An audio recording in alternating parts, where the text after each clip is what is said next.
exercise a song, you know. You know the one here. He roll it away. He roll the sea away. He roll it away. He roll it. Come on now, hey.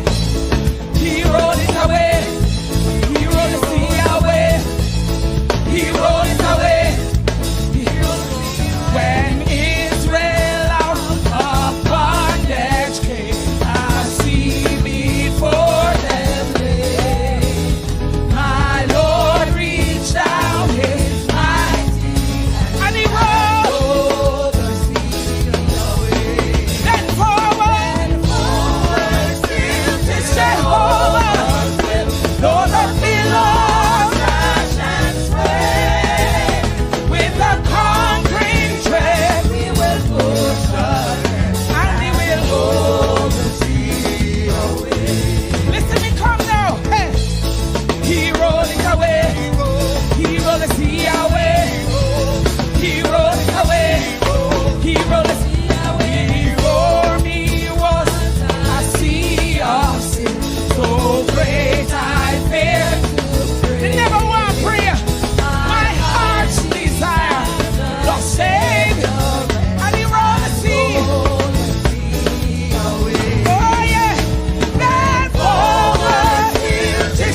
Jesus.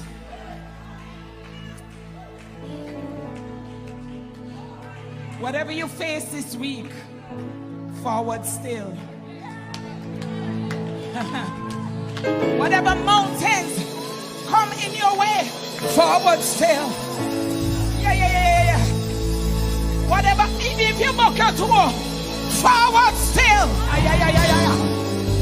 Disappointment come, forward still. Woo. And if another pastor fall, forward still. After the pastor we are follow. We obey with pastor, but we are follow Jesus. Forward still. Woo. Young people, walk holy. Walk holy. Make the right decisions. Walk right. Walk holy. Ramandosia. Rakandarabasiandarabosha. Walk holy. Forward still. It's Jehovah's will. Though the billows dash and sway with a concrete strength, we will push. Let the church be the church, and he will roll. Yes, he will roll. No matter what you face, he will roll. Even if you fall, get up and he will. Oh yes, and he will roll the sea away.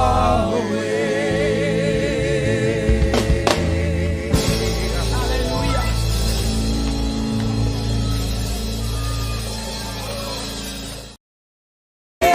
For I want to go to heaven when I die. We go here when Jordan rolls. Get something and wave it. Get something and wave it. Get something and wave it. Get something and wave it. Grab a rock and wave it. Grab a rock and wave it. Grab a rock and wave it. Grab a rock and wave it. Come now, wave your hand. Wave your hand. Wave your hand if you love the Lord. Wave your hand. Wave your, yes, wave your hand if you love the Lord. And me say roll, Jordan roll, roll. Praise him like you just don't care. Just praise the God, because you know what he has done for you. Just give him praise. Rock and praise him. Dance and praise him. Wave your hand and praise him. For I want to go to heaven when I die. We go here when Jordan. My God, David was one of the greatest musicians. And I hear this musician playing. Give God glory, musician. Tell them, play a little David. Play a little David. Play me David. Play a little David. Yes, play me David. Play a little David. Yes, play me David. Play a little David. Me say roll, Jordan. Me say roll, Jordan, roll.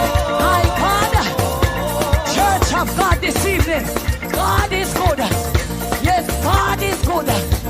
God, for I want to go to heaven when I die. We go here when Jordan. Come now, me have to do that when you roll. Me want hear when you roll. Me have to do that when you roll. Me want hear when you roll. Me have to do that when you roll. Me want hear when you roll. Me have to do that when you roll. Me want hear when you roll. Me have to walk right in there. Me have to walk right in there. Me have to walk right in there. Me have to walk right in there. River Jordan a roll. A river Jordan a roll. A river Jordan a roll. A river Jordan a roll. Roll River Jordan. Roll River Jordan. Roll River Jordan. Roll River Jordan. Roll bank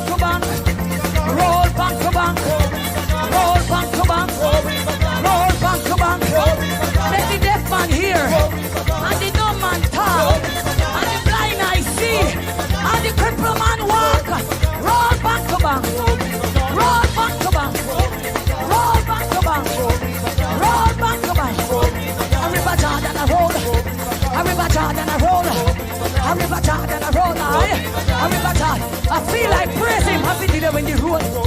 Me want hear when you roll. Me a feel it when you roll. Me want hear when you roll. Me a feel it when you roll. Me want hear when you roll. Me a feel it when you roll. Me want rock and praise him, boy. Me a feel it when you roll. Me want hear when you roll. Boy, River Jordan a roll. People make you roll, make you roll. Boy, a blessing make you roll. Yes, a blessing make you roll. Boy, are your blessing make you roll. Yes, are your blessing make you roll. For I want to go to heaven when I die. We go here when Jordan rolls. Somebody shout and praise to God. He like. Yes, comrades! Youth and youth! Undecided voters! PNP coming again! So tell your neighbor, tell your friend!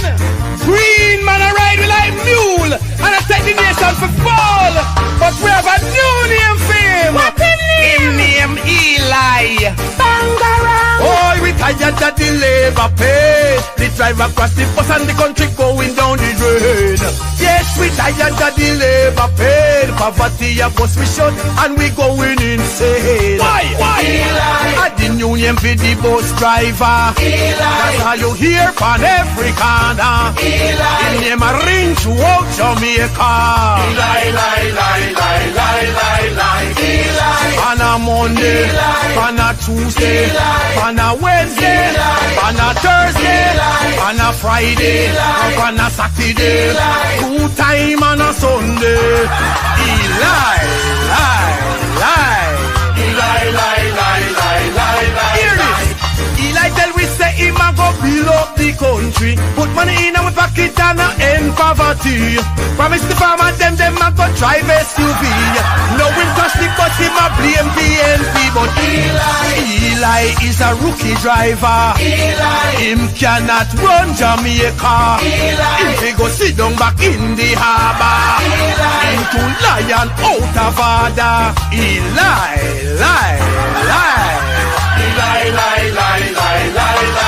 Oh, we tired of the labor pay. The drive across the bus and the country going down the drain. Yes, we tired of the labor pay. Poverty a bus we shut and we going insane. At the union for the bus driver. That's how you hear from every corner. In name a ring throughout Jamaica. Eli make big promise to teach a nurse and police. Promise to give them big salary increase. Promise jobs, more jobs and good economy. But no him crash the bus, him a blame PNP. But Eli is a rookie driver. Him cannot run Jamaica. Him fi go sit down back in the harbour. Him too lion out of order.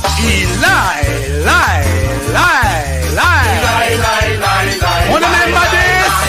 Eli from a party new from the scene. Swear say him done with the garrison and the green. I'll never go back to that. Him tell the country now him greener than green with no credibility. Eli at the union for the bus driver. That's how you hear from every corner. Him name a ring throughout Jamaica. Eli is a rookie driver. Him cannot run Jamaica. Him fi go sit down back in the harbour. Him too lion out of order.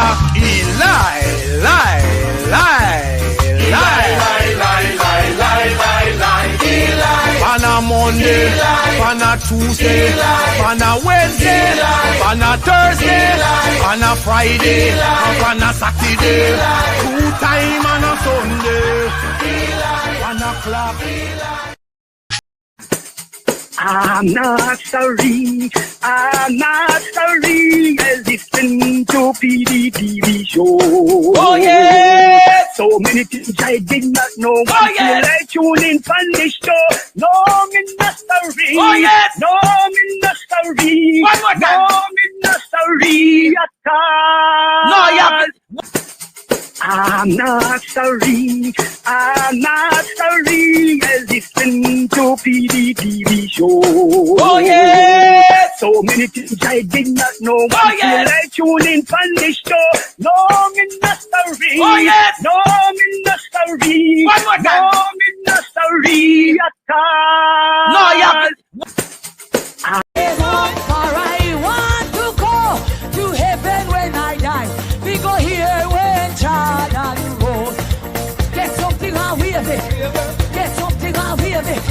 Get something and wave it. Get something and wave it. Grab a rock and wave it. Grab a rock and wave it. Grab a rock and wave it. Grab a rock and wave it. Come now, wave your hand. Wave your hand. Wave your hand if you love the Lord. Wave your hand. Wave your, yes, wave your hand if you love the Lord. And me say roll, Jordan roll, roll.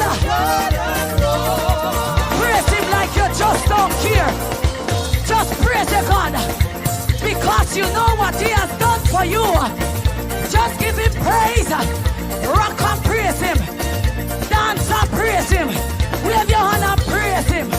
For I want to go to heaven when I die. We go here when Jordan. My God, David was one of the greatest musicians. And I hear this musician playing. Give God glory, musician. Tell them, play a little David. Play a little David. Play me David. Play a little David. Yes, play me David. Play a little David. Hi. Yes, play me David. Play a little David. Me say roll, Jordan. Me say roll, Jordan. My God, Church of God this evening. God is good. Yes, God is good. God, for I want to go to heaven when I die. We go here when Jordan. Come now, me have to do that when you roll. Me want hear when you roll. Me have to do that when you roll. Me want hear when you roll. Me have to do that when you roll. Me want hear when you roll. Me have to do that when you roll. Me want hear when you roll. Me have to walk right in there. Me have to walk right in there. Me have to walk right in there. Me have to walk right in there. A river Jordan a roll. A river Jordan a roll. A river Jordan a roll. A river Jordan a roll. Roll river Jordan. Roll river Jordan. Roll river Jordan. Roll river Jordan. Roll bank to bank. Roll bank to bank. Roll bank to bank. Roll bank to bank. Let the deaf man hear. And the dumb man talk. And the blind eye see. And the crippled man walk. Roll back to bank. Roll back to bank. Roll back to bank. Roll back to bank. A river Jordan a roll. A river Jordan a roll. A river Jordan a roll. A river Jordan. I feel like praising. I feel it when you roll. Me want hear when you roll. Me have to do that when you roll. Me want hear when you roll. Me have to do that when you roll. Me want hear when you roll. Me have to do that when you roll. Me want rock and praise it, boy. Me have to do that when you roll. Me want hear when you roll. Boy, river Jordan a roll. People make you roll, make you roll.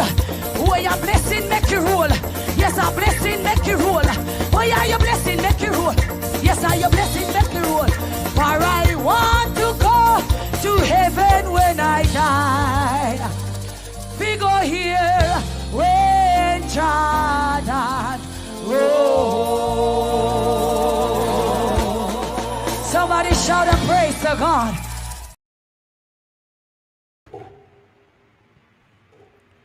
Good evening, PDTV family. Welcome back to another Saturday Night Chill with me, your host, Peter Gay. So welcome everyone. Thank you for joining us this evening and we really do appreciate you spending your Saturday evening with us. Now, we do know that we're coming off of Jamaica 64, right? So I have to say happy independence to Jamaica, because we celebrated our 64th year of independence. What was that? On Thursday gone. Yes, so you know, summer tonight show I gotta deal with that. All right, good night. Celine, Dorcarty,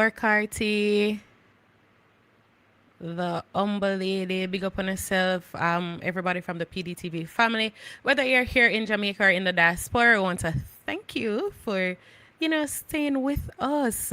Yeah, so guess what? We'll start the show a little bit early tonight because we're gonna listen to a song, you know, something on theme, on brand.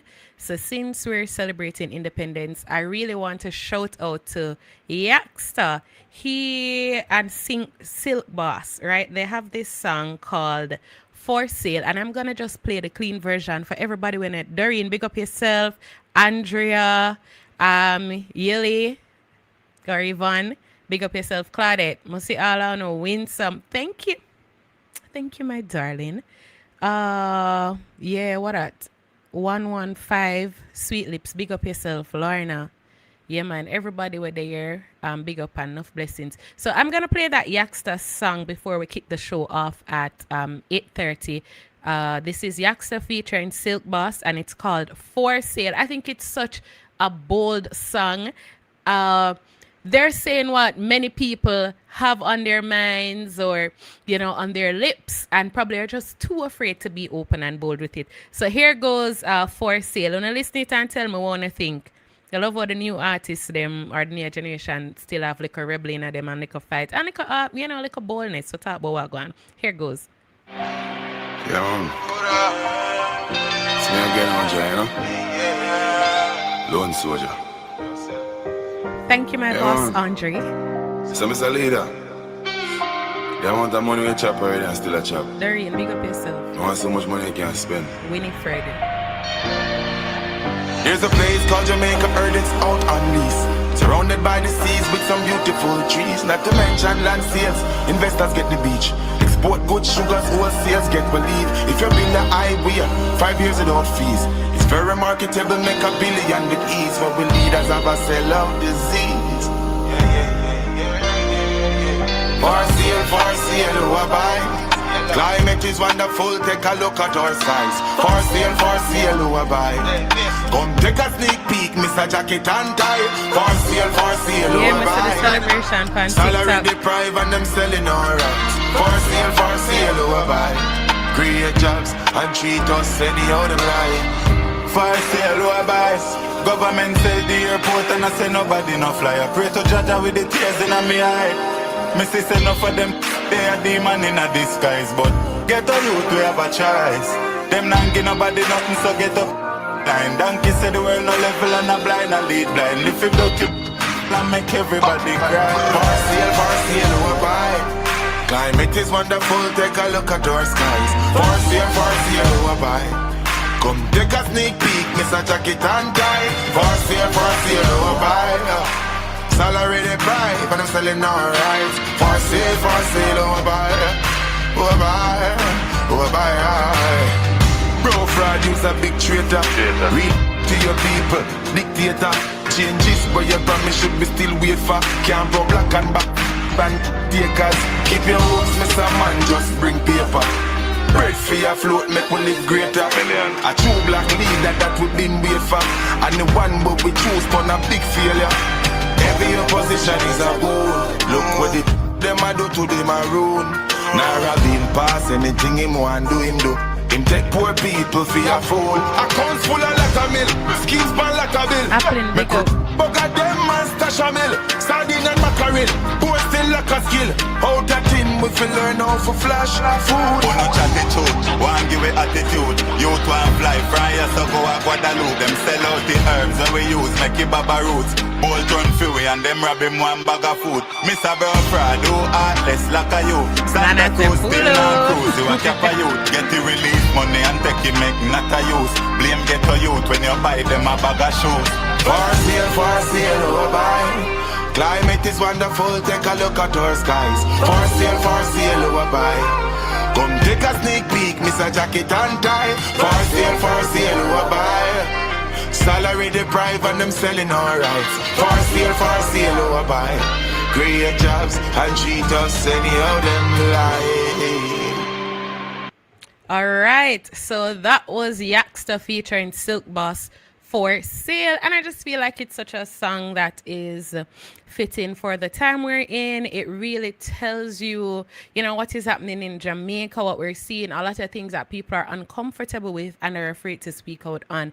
So we really have to say, yeah, man, a big tune deserve a pull up. We really have to highlight the artists them where, I take a bold step, because it is indeed a bold step to make this move. But before we get into the show, it's 8:29. I need a little time to, wanna see my dress? Y'all see my dress? Yeah, so shout out to Premier Lady for my dress. It's Independence Weekend, you could say. So we're celebrating Jamaica, and this is just something that, a dress that symbolizes Jamaica. And so, yeah, shout out to Lady Premier. Andre, big up yourself. I really, really do love it. And for all the ladies and the gents out there, make sure to check out Lady Premier and Premier Gentlemen. Andre have some very lit fits there. And I can go get in the clothes, right? Not nowhere to everybody in on them thing. They're very unique and nice pieces. Yeah.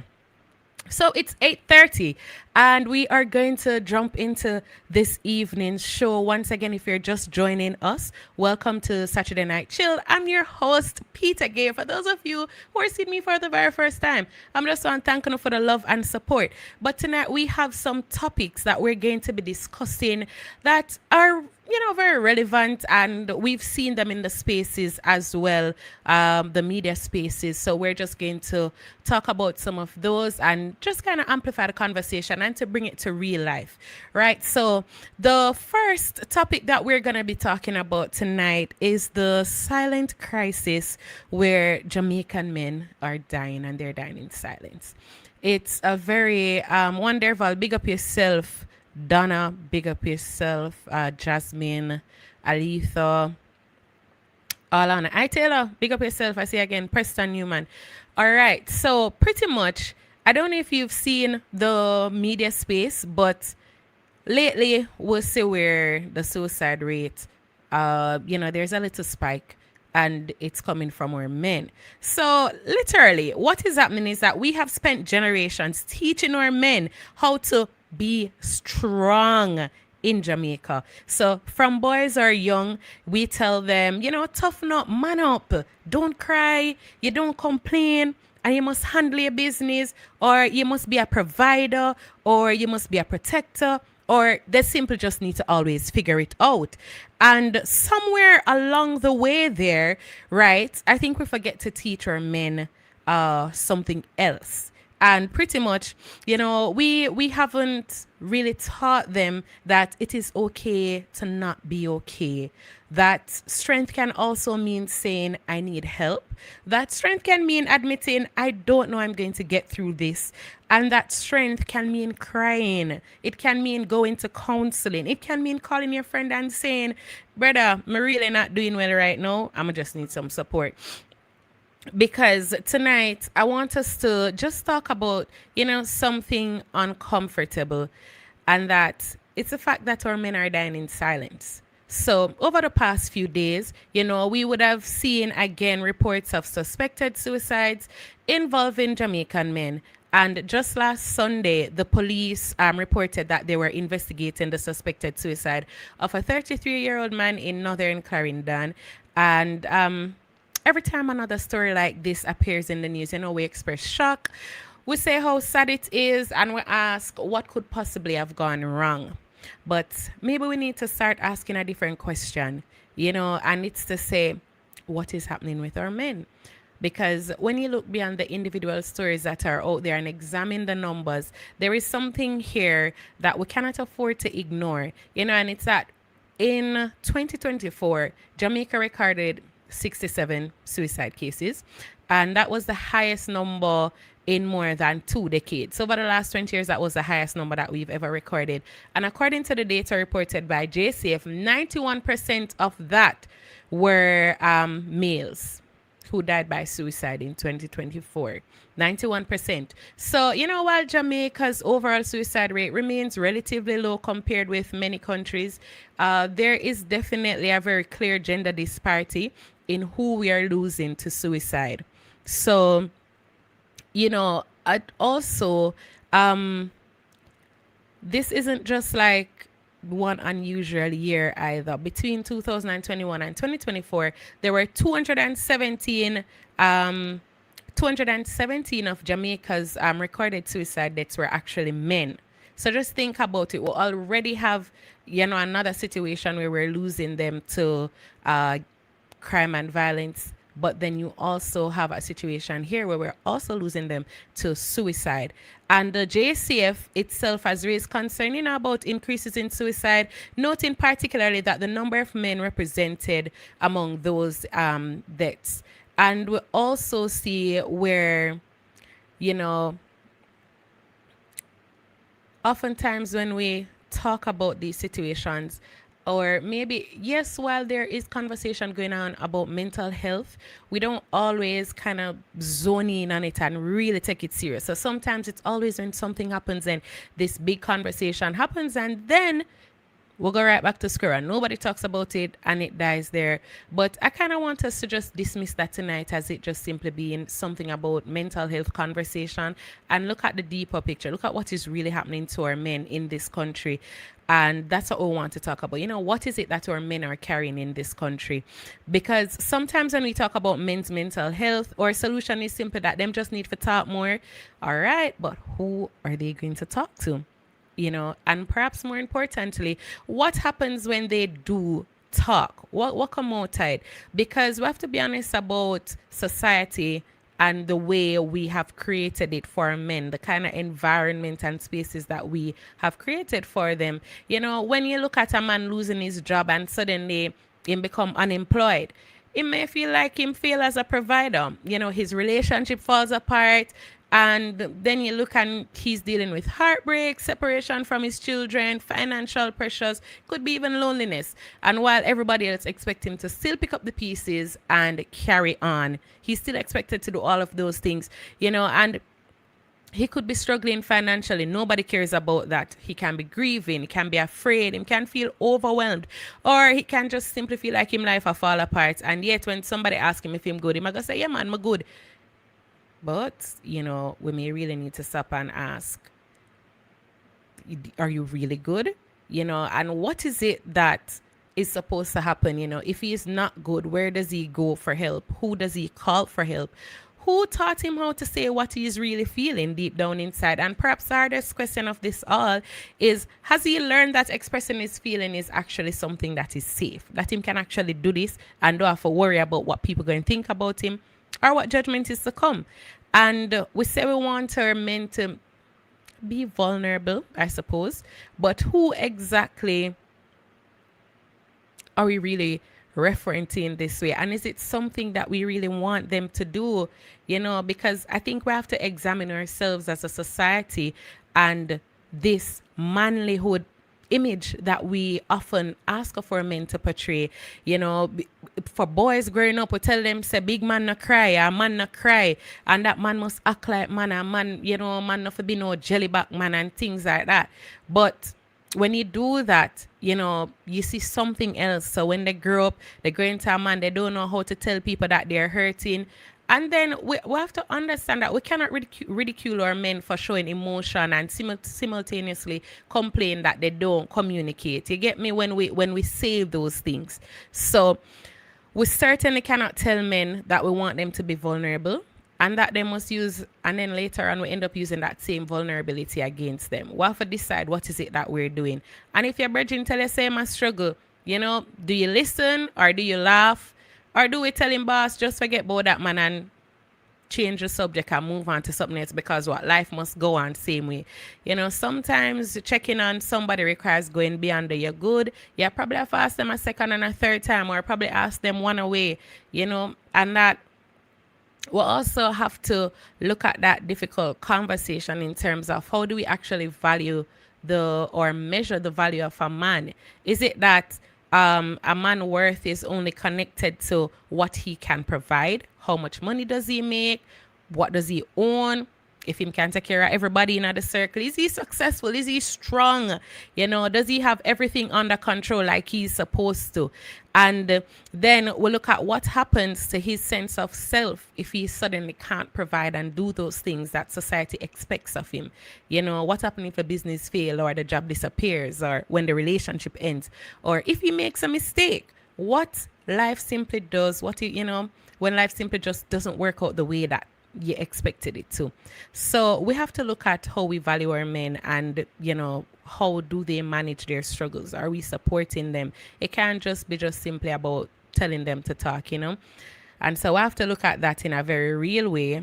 And how do we ensure that our homes or churches, workplace, different spaces in which men interact, how do we make sure that it's a safe space? And how do we ensure that when parents are raising their boys, they do tell them, that it is okay for you to express your feelings. It is okay for you to cry. How do we ensure that they're secured in their masculinity to the point where they feel comfortable expressing what they're going through and don't feel like they just have to suffer alone in silence, and that there is actually anything that they can't do about what they're experiencing? Those are some of the things that we have to help our young men through, so that when they grow older, they know how to deal with conflicts, they know how to deal with the different emotions that they're feeling, and they do have a community, a space in which they do feel supported, whether it's by their partner, whether it's by their families, whether it's by their friends, or their work community, or their social spaces in which they hang out. We have to ensure that we create those spaces for our men. And so, that is something that I want us to look at. But also in that conversation, for those of you who are listening, just so you know, if you don't know, there are spaces in which our men can get help, and people who are going through things. So we have the Ministry of Health and Wellness with their mental health and suicide prevention helpline, which is 888 New Life, and that's 888-639-5433. You can contact them if you're going through something and you need help. And also for persons between the ages of 16 and 24, the ministry also identifies the You Matter chat line. So you can text support to 876-838-4897 for help there. That is 876-838-4897. You can text support to them, and there's somebody who will talk with you there. So those are some resources that are available, and we should utilize them. But I think we need to change that culture where we tell our men that, and our boys, that they have to be strong and that they have to hold it, and them have to be, them have to be no weak man, or them not to cry and them thing there. So we need to create a better environment for men where they feel safe to express what they're going through, and for them to actually know that they are supported, and that vulnerability is not a crime, and it's not a sign of weakness. That is actually strength. It takes great courage and strength to share with somebody how, in the most vulnerable moment, how you're feeling, so that you can get the help that you need. All right, great.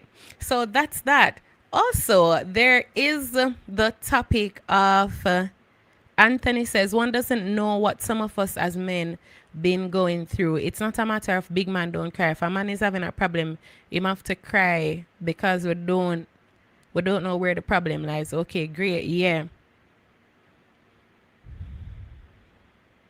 Okay, and yeah, people these days need to have great problem solving skills.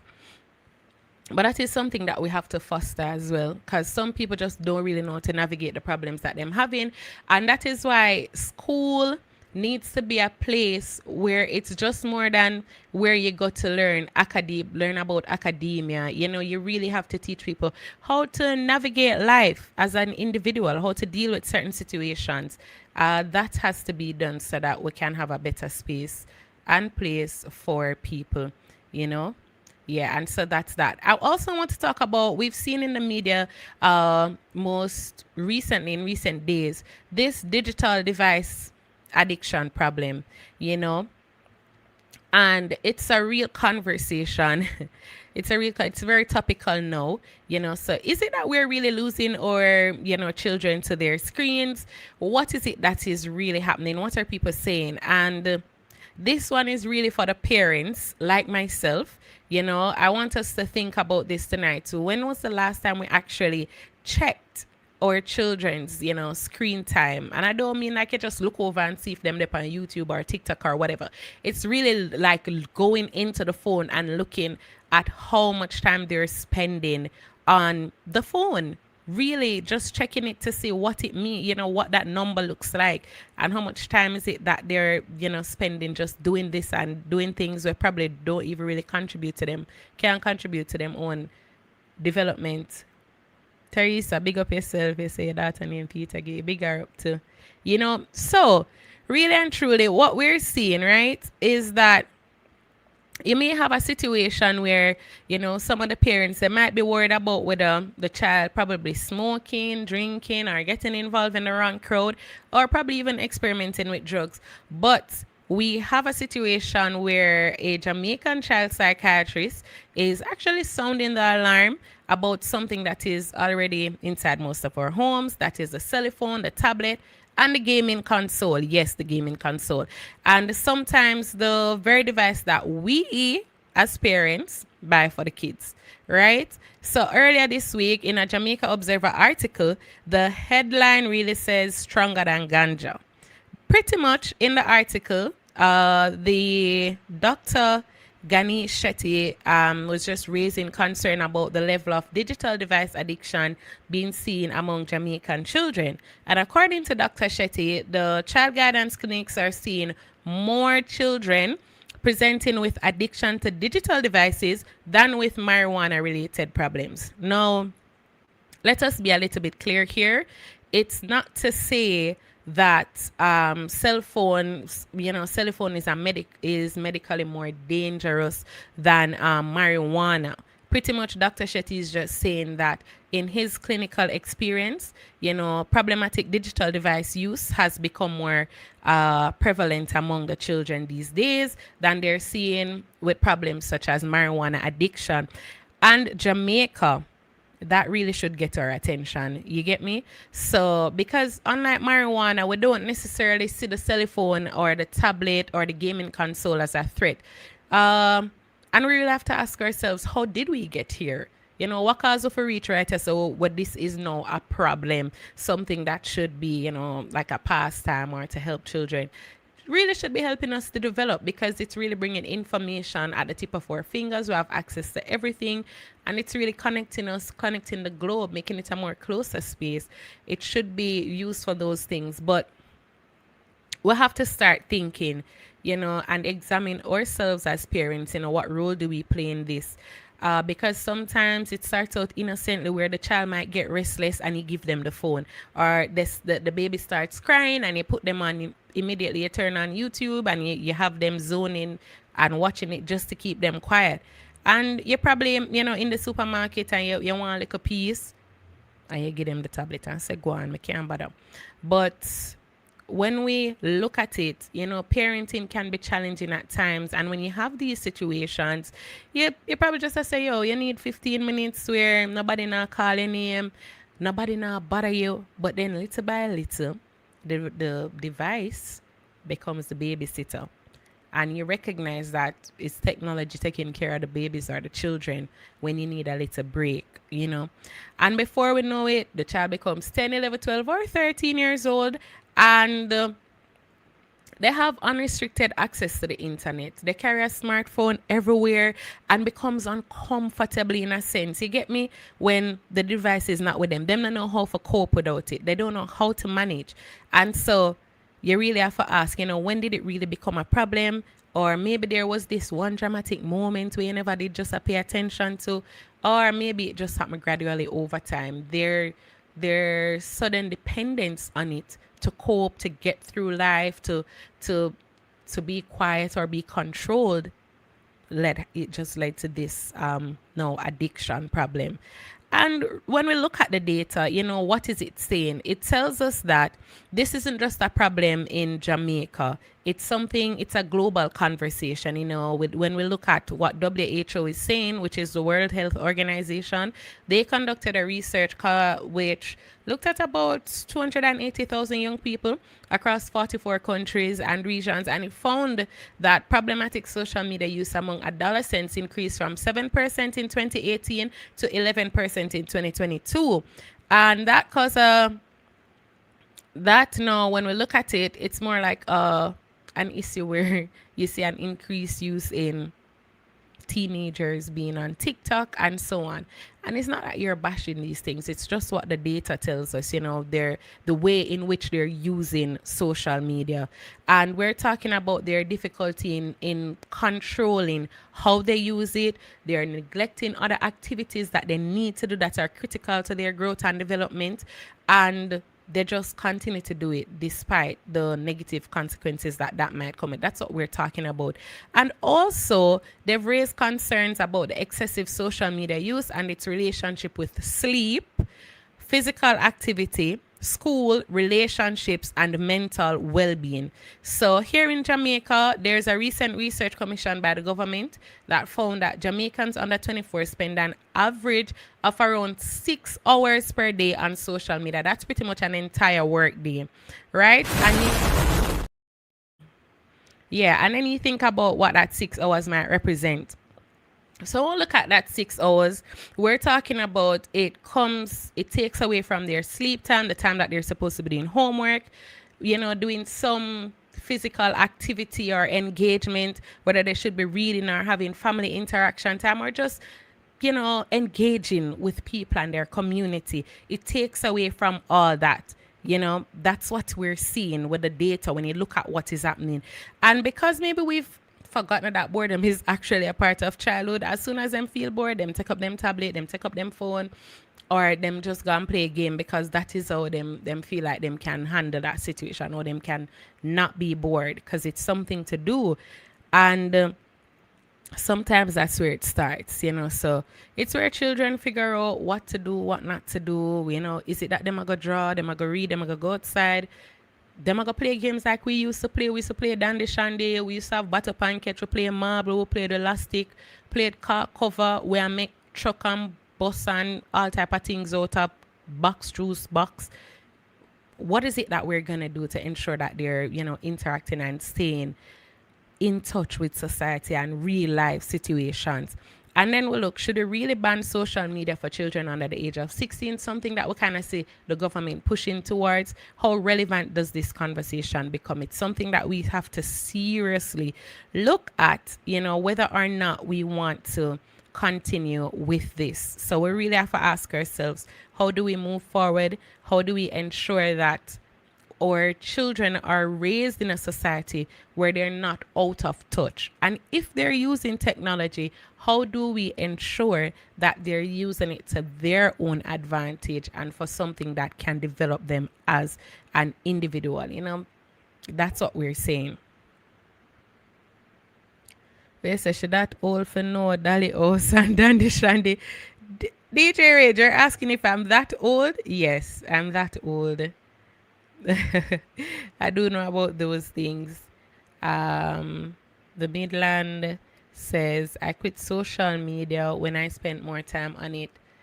I did studying and failed my exams. Wow, that was my wake-up call. See them? Oh. I speak my mind. Big up yourself. Paul Kenton. Good night. Marva. Well, Marva, big up yourself. Liz. Okay. Yeah, so that's what's happening in the space. I'm reading the comments just to get your take on it and hear what you're saying. I'm going to open the phone lines too, so if you want to, add to the conversation, if you want your voices heard, you can call us, whether you want to call us straight or on WhatsApp at 995-5301. You can call us and share your take on these two matters that we've discussed so far, about men's mental health and children's addiction to their digital devices, whether it's a gaming console, their tablets or phones. And what is our roles as parents? What's our role in helping them to prevent that? Are we solely relying on the government to put policies in place to manage it? Or as parents, we're going to become more active and ensure that we can properly manage what our children, are doing on social media? And it's really, listen, just beyond the addiction, it's really something that we need to take seriously, especially when it comes down to their own safety and security. We should not take that for granted. Joyce, big up yourself. We should not take that for granted. It's something that is very important when we're asking our children to, or not even asking them, but allowing them this space. Who is protecting them? Who is ensuring that they remain safe? But I see Derval a call, so I'm going to give Derval a talk and hear what he must say. Derval, what's up? Hello, good night, Auntie Peter Gay. Good night, good night. Good First and night. foremost, I want to say good night to my brother Andre. Good night to the whole Mm-hmm. PDTV family. Good night to the comment section. Good night, Peter Gay. You're doing a good job, and I'm proud of you, Peter Gay. Thank you. Uh, I want to give my opinion on the two topics that you kick out about the Mm-hmm. kids and about the Mm-hmm. men. First, I want to talk about the kids. You got TikTok, when it can download, right? That TikTok is from one go to team go to in their 13, you understand? Mm-hmm. And you, they can put the phone as well. They can put the part where they say TikTok and WhatsApp. The parents they can put the phone as well and monitor them with the phone. Like say, then take the phone from them when it was 7 o'clock at the night, you take the phone from them and say a bedtime for them, take the phone and tablet from them at those times. You understand? And code up the Yeah. phone as well. You understand? Them not have to ban TikTok because TikTok sometimes the children go up on TikTok too as well and have their meeting with their teachers too as well. You understand? Because sometimes teacher them don't Zoom, then the Mm-hmm. TikTok call and then something there. You understand? We demand them now. I think we need to have a seminar or a workshop Mm-hmm. for the men them where they can come and talk how they feel because and every man want talk openly. You got some man, then just want somebody to talk to them, Mm-hmm. take them one on one in a one secret room and talk to them because some man are very secret. And like me, we bust out and a filter. Some man are very secretly, you understand? Some man just want to draw them one side and talk one on one, you understand? And I think this job, I don't know. It dropped on my spirit.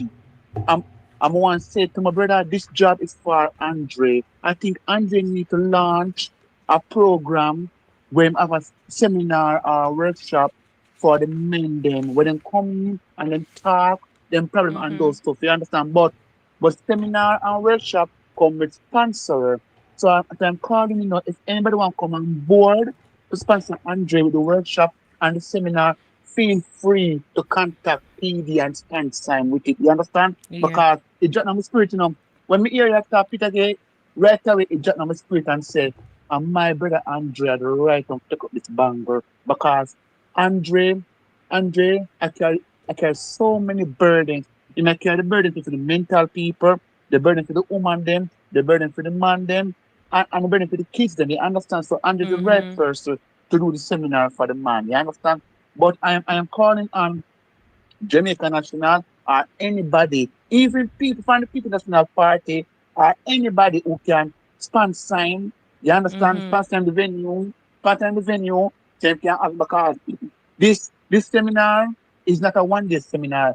It'll take up like 3 days, 2 weeks, you understand? You understand Peter again because Yeah. you have to get the second people them for coming in, get the people them who talk to them, get some doctor for coming in and those stuff with them, you understand? And get their food and those stuff. You understand? Because a lot of men are going through silent mental and silent things. You understand? Look at the Yeah. police officer at Maypen. You understand?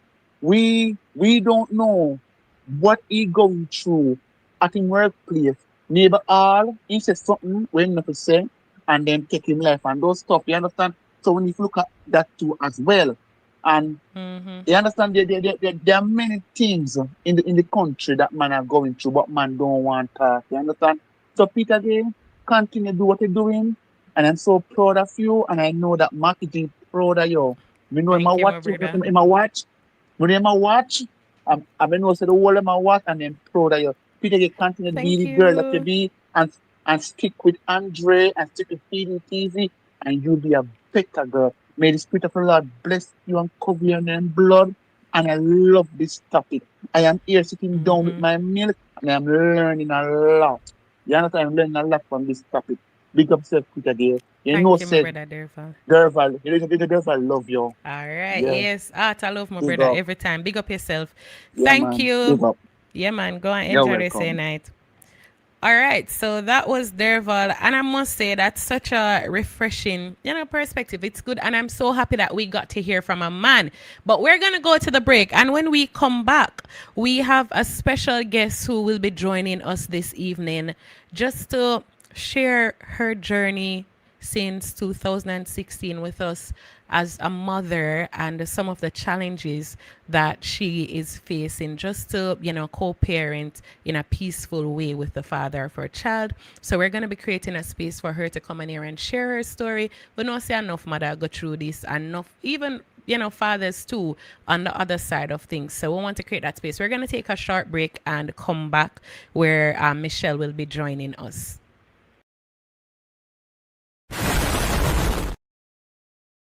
From nature to you, straight from the tree to everyday living. So why the hassle when it's already done for you? Stop searching. Looking for pure natural coconut oil you can trust? Aruka Distribution has the answer. Only Coconuts brings you two premium options: virgin coconut oil and refined coconut oil. Our virgin coconut oil is cold pressed to preserve its natural fragrance and nutrients, perfect for skincare, hair care, oral health, and low temperature cooking. For higher heat cooking, choose our refined coconut oil with a neutral scent, high smoke point, and cholesterol-free goodness for everyday meals. 2 oils, 2 purposes, 1 pure standard. Available at supermarkets and pharmacies island-wide. Nature's gift for you. The difference is clear, only Coconuts. Call or email us today.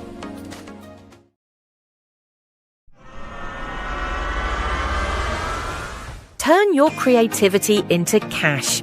Ready to elevate your career and become your own boss? Then join Creative Stems and Drapes for our intensive 6 to 8 week floral and event design decor training program. Whether you're a beginner starting from scratch or looking to upgrade your existing skills, we offer both beginner and advanced modules tailored just for you. Learn from a world-traveled Jamaican master instructor with over 30 years of global industry experience. You'll learn floral design, draping, and elegant backdrops, lighting decor for premium events, modern balloon installations. Classes will be held in Kingston, and spaces are strictly limited to ensure hands-on learning and personal attention. So don't wait. Invest in your future today. Register now or email us for more information. Looking for the perfect Airbnb in Jamaica? Heart's Desire Rentals has the ideal stay for every traveller. Choose from our stylish 1-bedroom, 2-bedroom and 3-bedroom accommodations in Kingston and St. Anne, designed for comfort, convenience and relaxation. Enjoy modern amenities, 24-hour security, gated parking and easy access to shopping, dining and entertainment. Or unwind at Heart's Desire Marina Villas in Draxhall Estate, St. Anne, featuring a private beach, swimming pool, gym, tennis courts, and stunning coastal views. Whether you're traveling for business, a romantic getaway, or a family vacation, your perfect Jamaican getaway is just a click or call away. Explore all our properties online. Heart's Desire Rentals, where luxury meets comfort and every stay feels like home. We look forward to hearing from you, so book your stay today.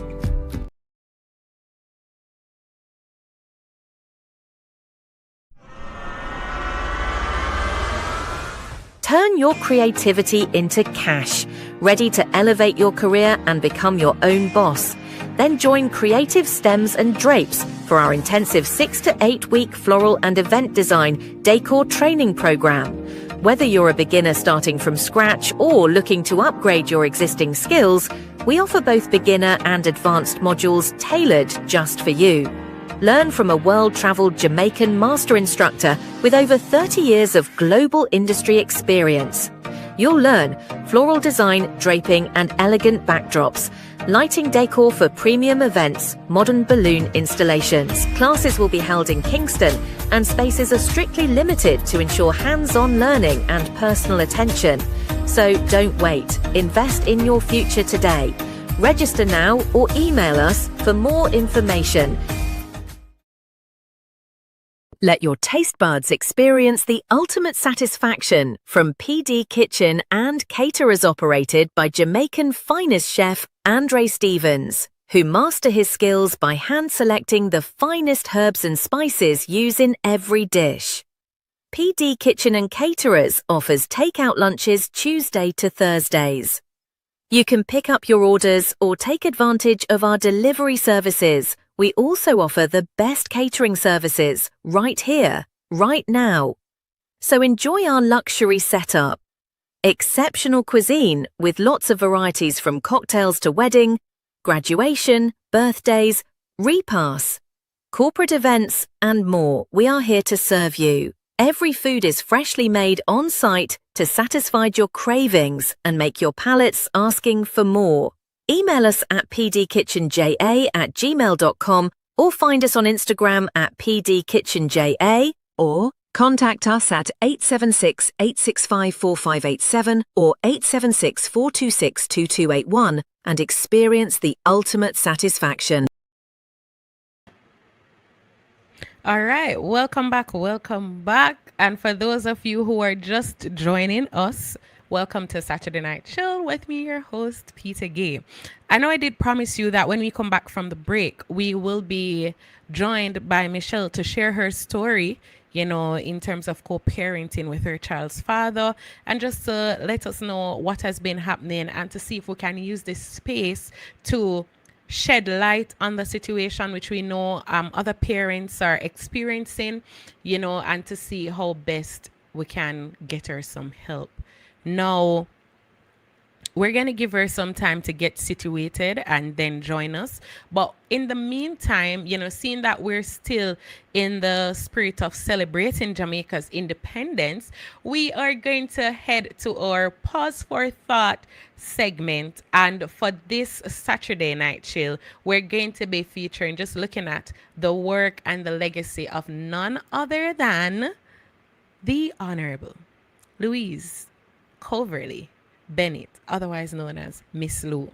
Right? So we're going to be looking at her life and work. And we know that in recent years, there has been this debate as to whether or not Miss Lou should be named a national hero, right? Or heroine, rather.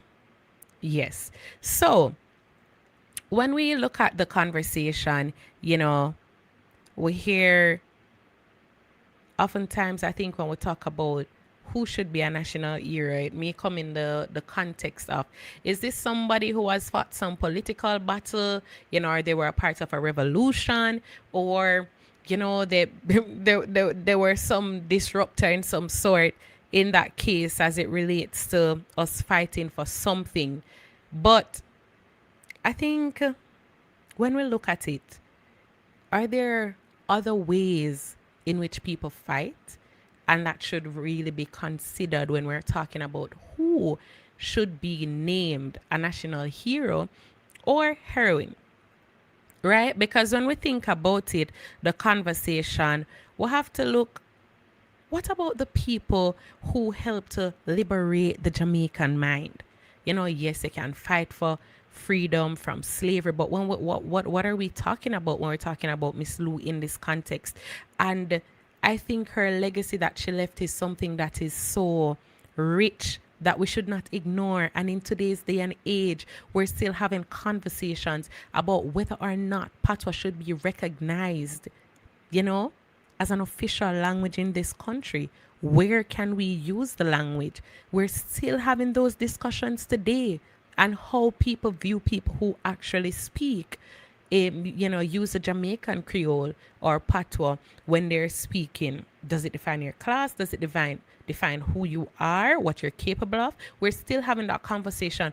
But what we need to look at when we talk about the life and the work of Miss Lou, we are talking about a person who taught Jamaicans that the way we speak, the way we dress, the stories we tell, our humor, our folklore, and our African inheritance were not things to be ashamed of. She taught us that. And also, when we look at it, could this be a form of national liberation? Is this an act of liberation in and of itself? Because to me, when I look at it, this is where you'd say the true significance of Miss Lou comes in, her work and legacy. And when we just want to zone in on her a little bit, she was born in Kingston on September 7, 1999. And she became one of Jamaica's most important poets, folklorists, performers, and cultural ambassadors. But to understand why her work mattered, you have to understand the Jamaica in which it all began, and in which she was doing it at that given time. So pretty much we were a British colony, right? And English was the language that was associated with education, intelligence, status, and respectability. And Jamaican Creole, or what we call patois, was often treated as broken English, and it is something that you needed to correct whenever it was spoken. It was something that educated people weren't supposed to use. It is something that could reveal the class that you're supposed to be aligned to, right? So whether you come from the lower class or upper class, the Jamaican Creole was used to defined, right? No, I said not 99. I said 1999. No, it's 1919. Sorry if that's what I said. Thank you for the correction. I'm just to see it. Yeah, so she was born on September 7, 1919.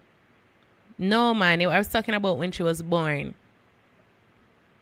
Yeah, right? Now, when you look at it, so they think that it's something that it's like a badge of shame. It wasn't a badge of honor. It wasn't something that was looked upon with any sort of greatness, or like it was something for us to be proud of. And her work in her performances, her poems really focused on how we should, be proud about those things.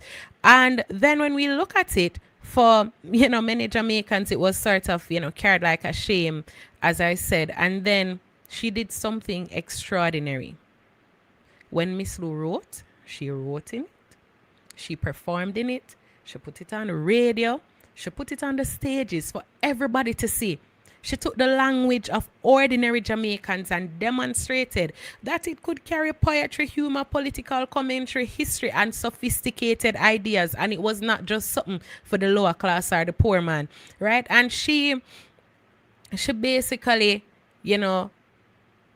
brought it to a place where we could feel something like a smaddy. She made sure that we understand that, listen to me, this is a part of who we are. It's our culture. It's our identity. We should be proud of it. We should honor it.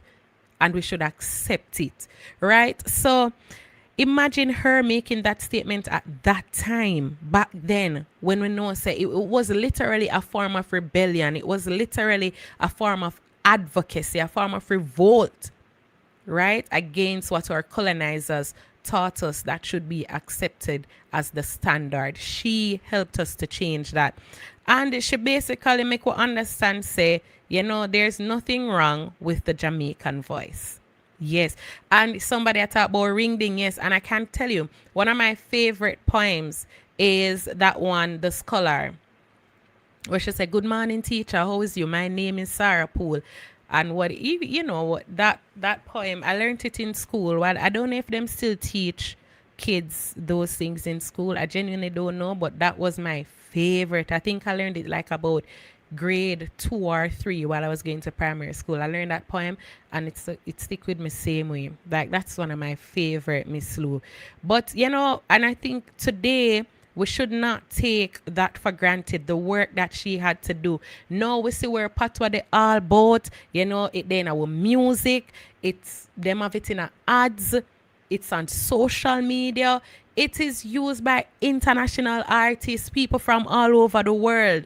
You know, they will use our slangs and our language to what you're saying, Maxine. No, Peter Gay, what?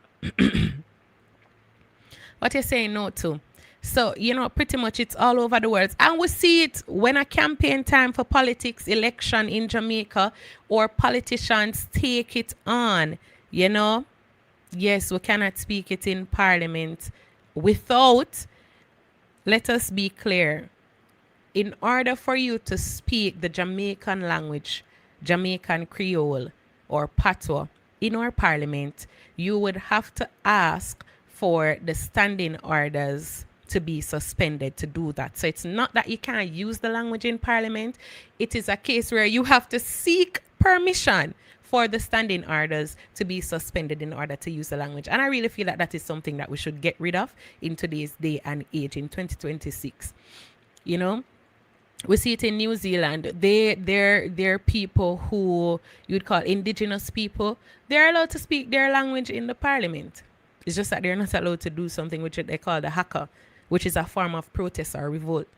They're not able to do that. But and even in, I think, Ontario as well, where they have indigenous people, they're allowed to use their names and language in the parliament as is. So yeah, we really have to say big up to Miss Lou. She's really allowed for our language and our culture and our dressing, everything, to continue on and can be seen as a normal part of society in today's day and age. And we have to ask ourselves, is that something worthy, you know, being recognized for? Should we take it that the work and advocacy that she has done is worth recognizing? I'm not sure, you know, what the government really thinks of it, but I think that she wasn't only just preserving the words that we use, but she was preserving our identity, who we are as a people. You know, because language, it carries memory, it carries humor, it carries history, and it tells you something about how a people see the world. And that is not something that we should take lightly. And then when you convince people that their language is inferior, eventually you can convince them that they too are inferior. And that is something that Miss Lou fought against in the work that she did. Oh, you want me to say the poem? That's what you're saying. Oh, okay. Sure. Yeah, we can do that. We can do that. I'm gonna pull it up quick because I was actually just going through it today, right? So it is called Good Morning Teacher, aka New Scholar. I'm gonna try to say it with a little bit of, you know, a little bit of vibe like Miss Lou would. So it goes, good morning, teacher. How is you? My name is Sarah Poole. This is family little boy Michael. I'm just bring him a school. In born one rainy day, ma'am. It was coming on tonight. Ugly baby grow pretty for true. For this one was a sight. In born the week when Rufus jackfruit tree did start for beer. Is that same month of a pig dead? But me forgot the year. We call him Mikey, Mike, Jacob Jack. But him right name is Michael Jacob Alexander Black. Not treat him rough, your teacher. Him is a sickly child. As you touch him hard, he make nice. Some people say him poil. Take time with him here, your teacher. If him rude and start for rave, this beat another boy. And him we frighten and behave. For enough time when him rude a yard and won't hear at all, I just beat the bedpost hard, ma. And you want to hear Jack Ball. Now that you know a little boy in little ways, and not having no fear that anything where we mail him, so and left you in him care. I left him in your care. Right? So that's it. It's my favorite poem from her New Scholar. I tried. I tried to give it to you with some Miss Lou flair. Yes, that's my favorite poem from her. But I don't know if we don't have any favorites, but I could say, that's really what I love. And I still keep it with me this day. So, me hear what you say. Me hear what you say. Well, as I said, there are protocols for certain things, and I think it is important that we educate our population on. Thank you, Karen. Thank you, Zion. Thank you, Winsome. Thank you, Andre, Patricia. I Taylor. Paula laugh off of me. Yes, we have to educate our population about where we stand today as a people and what our truth really is. And so we have to make them know what go on. You get me? Andrea, thank you. Oh, Cynthia said her favorite is Disabos Otta. Queen Candice say all her poems I love. Yeah. And her performances especially. Now, while we will look at that, so I think we should this conversation about whether or not Miss Lou should be named a national heroine. Let me correct that. I think I'm not sure how much of a debate this should be. When we look at what Barbados has done with Rihanna for carrying the Bajan flag over into the US in terms of her music, her artistry, and she's still so very much in touch with her roots. Look at what Rihanna has done. Prime Minister Mia took it upon herself when they became a republic to name her, Robin Fenty, a national hero. So our national heroes also don't have to be people who are dead. So with someone we never really know. Well, I was around that time when Miss Lou was alive, and so I saw some of her things on TV. I used to watch her a lot and see her performances and things. We can look at people who are doing great things, and we have so many Jamaicans who are doing great things. And yet to this day, we still have conversations as to whether or not they should be named national heroes. You don't have to only fight and go dead in a war for your country for people look at you. You get me? And honor you in any particular way or specific way. I think Miss Lou is a cultural icon and should be recognized in such a manner, in such a fashion that is truly befitting for the work and advocacy that she has done for us to preserve our identity as a people, recognize and accept who we are, and to also understand that the Jamaican language is something that we should be proud of. It tells a story that we should never forget. It's a part of our roots and who we are, and we must never forget where we're coming from. We must never forget the struggles of our ancestors and how they've fought to preserve bits and pieces of their culture, which we carry on with today. And so I think the argument should be clear. But let's see what happens in the years to come, if they will ever think of it as something. You get me here? And Rihanna is pretty young. And she's a national hero. I'm not sure what is it that we are waiting on. But while we do that, we keep the conversation going. Yes. Oh, Dar, you're saying and not saying. Absolutely. Yeah. Michael Manley, one of the greatest prime ministers Jamaica has ever seen.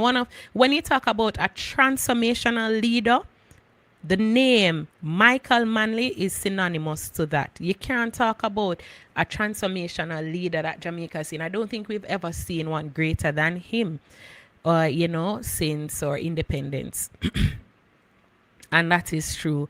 So there is something that I also want us to talk about in our sports and entertainment segment. And it kind of, the second item continues the conversation for a time that is so fitting as now, while we're, celebrating Jamaica 64. There are quite a number of people who should get this honor. Yeah, Usain Bolt, Bob Marley. Yep. There are quite a number of people who should be on that list. I think it's time we update it. But, this is Jamaica. I'll have to just work with it.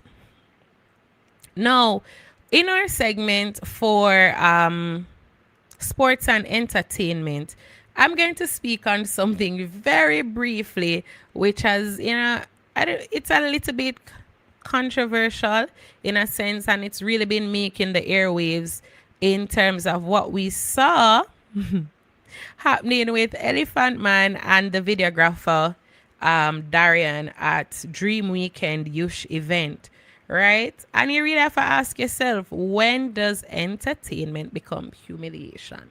Something that we actually need to talk about. I'll just talk on it a little bit. Now, most of you, if not everybody, probably saw the video by now. Everybody would have seen that video by now, coming out of Dream Weekend with, Elephant Man and Dario Shields.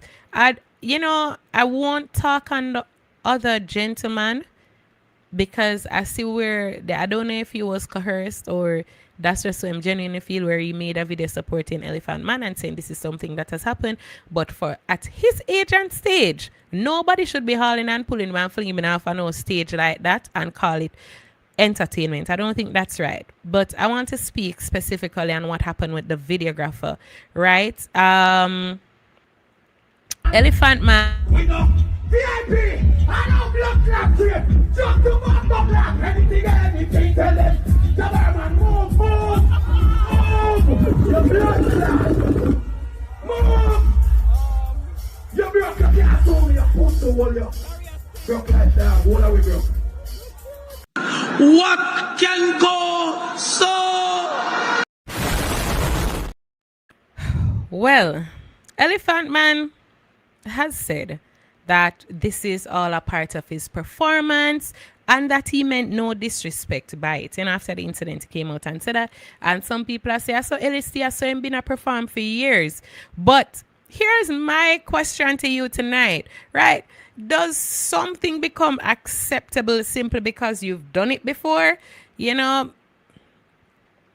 Because I love our culture. I love our history. I love dancehall. Me love dancehall music. But when you really look at it, anybody would love a good performance. We love when we artists them go up on the stage and them dominate and them give a good time that you'll talk about for weeks and months and maybe even years to come. You just can't forget it, that performance. And for me, I think there's a line. There's a line that must be drawn. When it comes down to people's dignity, many things say there's no way we should mistake embarrassment, insult for entertainment. We should never have to confuse the two. That is not something that you should actually think that is cool in terms of how you treat somebody.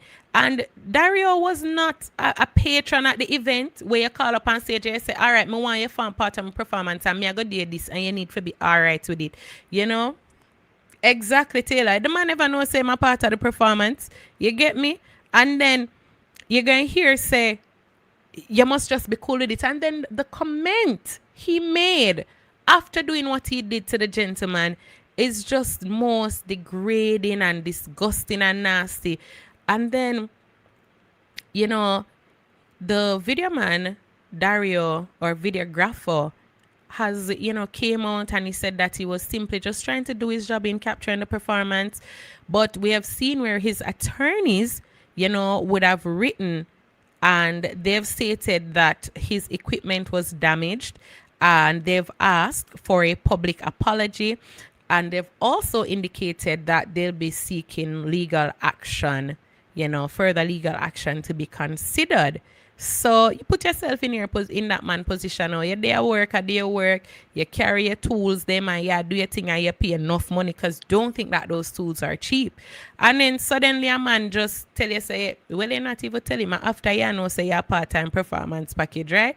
And him humiliate you. People are record, people are see it. We're in the era of social media where everybody have video everything. And before you know it, boom, him become a trending topic, And then you're expected to be okay with that. You're expected to be told that it is part of an artist performance and that's just it. No, that's not something where we work with. We not do that. And so we're not gonna excuse that type of behavior, but just a joke or entertainment, or you're not supposed to take it serious, because the person where everybody end up a go laugh off, they might not take it funny, and we should not. Because if it happened to him, it can happen to anybody else, and you might take it into other spaces, and we should not overlook those things.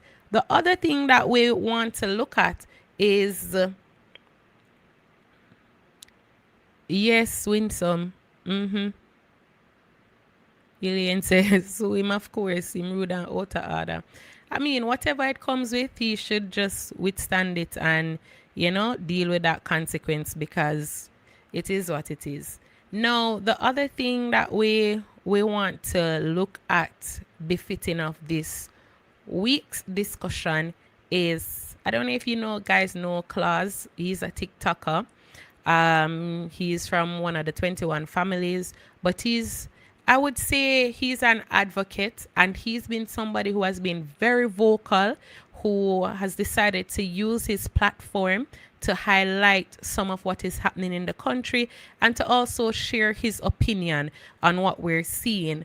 And pretty much he posted a video to say that he does not celebrate Jamaica's independence, and he doesn't think other people should celebrate it either, because we need to ask ourselves if we are truly independent when we still have the Privy Council as our final appellate court, when we still have the King as our head of state, represented by the Governor General, among other things that we can talk about. And so him really, I say, him not buy that, him not believe it. And that was in a sense what his video was alluding to on TikTok, which also garnered the response from a minister to say that we make our own rules, we elect our leaders, we are a part of different international bodies, so on and so forth, blah, blah, blah.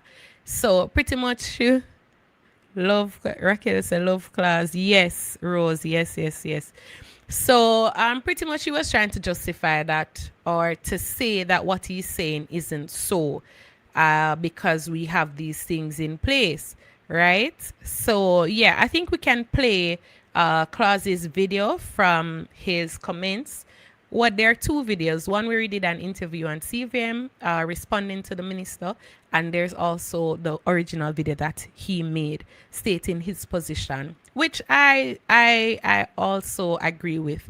So we can play that video, producer. I don't recognize Jamaican independence, and neither should you. How can we consider ourselves independent when the British monarch is still our head of state, and the British Privy Council is still our final court of appeal, and the Governor General, who represents the King, signs our laws into power? And I don't care if it's ceremonial. I don't care if their power is only symbolic. But guess what? Symbols have meaning, and it's demeaning and disrespectful to the Jamaican people. This is not what our heroes sacrificed their lives for. Let's honor their memory. Let's move past the monarchy. Let's finally make Jamaica a republic. Any decision maker that would seek to delay the process, we need to get them out, and get them out now.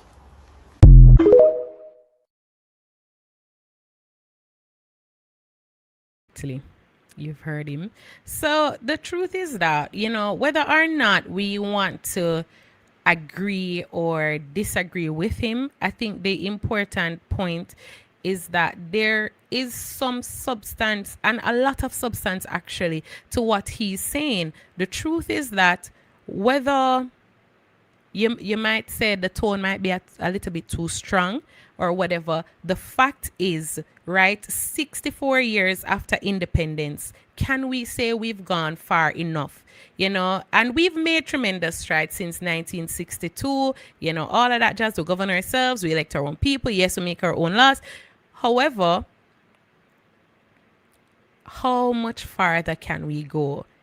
is the work done? Are there things left that we need to do? Yes, there are things that we need to do, because independence should never mean that we should stop examining the things that remain unfinished, and that happen. We have unfinished business.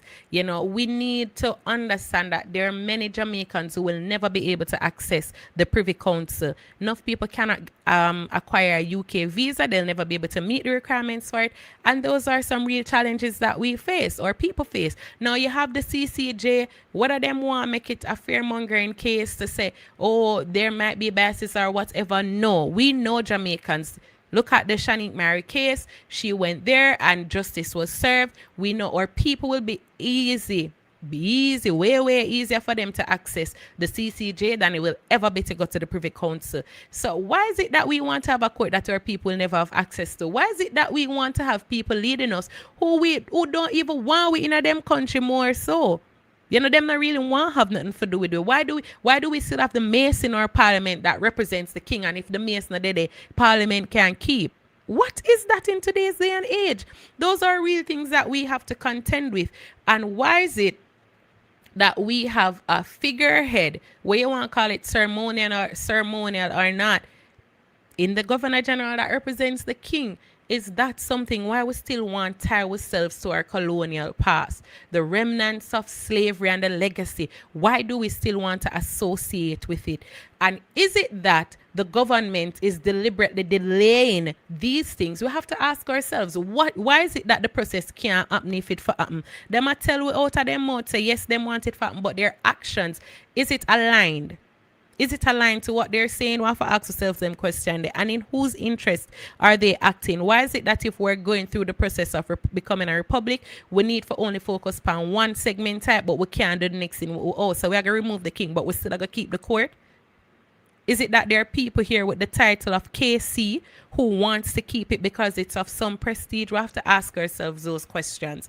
But the conversation continues. And now I want us to make space and to welcome our guest for tonight, Michelle, who will be sharing her story with us, like I said, on her journey. And it's something that a lot of us parents can relate to in terms of our co-parenting relationship.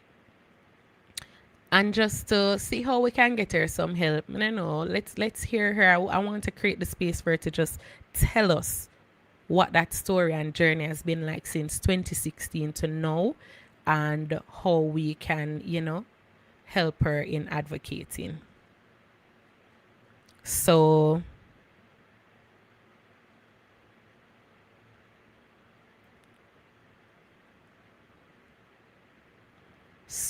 yeah. We're gonna do that. We're going to do that. I'm going to just check in with her to get her on.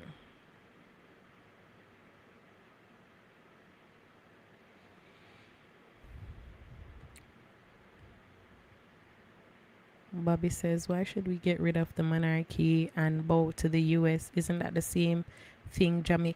Listen, Bobby, another night we're going to talk about Jamaica and US relationship. All right? We're going to talk about that relationship with Jamaica and the US.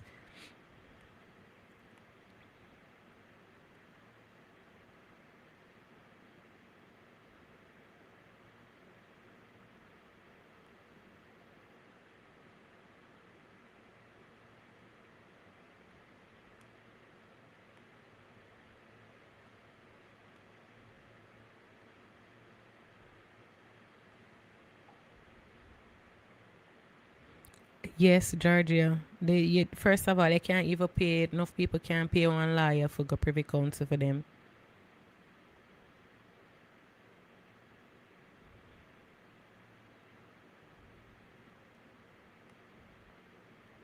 All right, I think I'm going to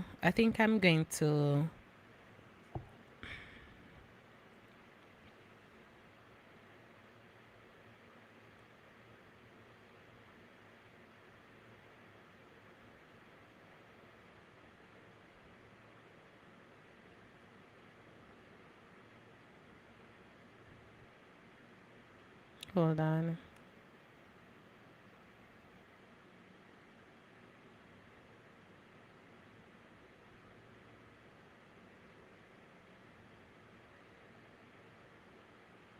All right. Yeah, you can play the producer, play the Now, Mr. Ossie, causes. welcome back to Lead Story. Thank you. Thank you for having You me. caused quite a bit of stir. Interestingly, I want to read to you a comment from a sitting state minister, Judith Cuthbert Flynn. She says, independent to raise our own flag and write our own constitution, join the United Nations, and as a free country have our own voting rights. We can sign our own treaties. We have a constitution. UK doesn't. We have our own currency, anthem, flag. We select our own ambassadors. Yes, we stayed with the Commonwealth, and yes, we still have the king as head of state, but we, the people, still control our destiny. We are building our own wealth and prosperity. We will celebrate our independence 64 years ago today and forever sit and rest today, is what she said. How do you respond to that? Because you've taken quite a bit of flack online for this. I have, and you know, it's important if you want to stand for something to know that you can also fall for it. I recognize what the sitting minister said.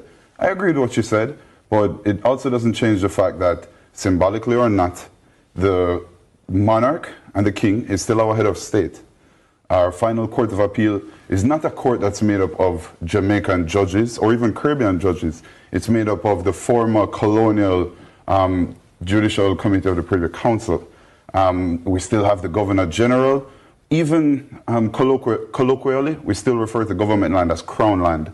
I think all of that, it has meaning. Whether, again, it's simply symbolic. As the minister stated, we do make our own decisions. We have our own constitution. We self-govern. You know, all of that is great, but I don't think it's what our national heroes had in mind for our independence. And I think it's important for us to fully decolonize ourselves and separate ourselves from the monarchy. So you're not walking back the comments? I'm not. No. You're not. You're standing by them.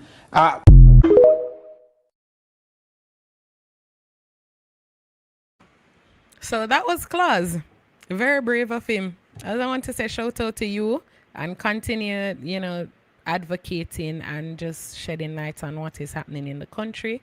Now, and this is something, it takes a lot of work for people to do this and a lot of bravery, you know, to be able to speak your truth and stand up to the institutions or the powers that might be, you know, whenever we have to advocate and talk about what is happening in the country. So that's that. But we now have with us Michelle Simpson, who's here to share her co-parenting journey. Literally, this is a mother's cry to have her child's father included, and you know, for him to be involved, more present in his child's life in a more consistent way, and to just play his part as a dad. Oftentimes when we hear there are problems, the one parent no want the next parent involved, this mother actually wants her child's father to be there and be present, and for them to just have a peaceful and a good co-parenting relationship. So Michelle, thank you for joining us. Welcome to the PDTV family. We're here on Saturday Night Chill. Now, we were able to speak earlier about, you know, what has been happening with you, and I must say, as a mother myself, your story is truly, you know, one that makes me, you know, a little emotional, because this is not something that as parents we should be experiencing. I want you to just share with us some of that story. Just give us a little background as to when this started. The child was born in 2015. We see some changes happening in 2016 when the relationship started to go downhill, and what has happened since then leading up to, you know, April of this year. Just walk us through that journey.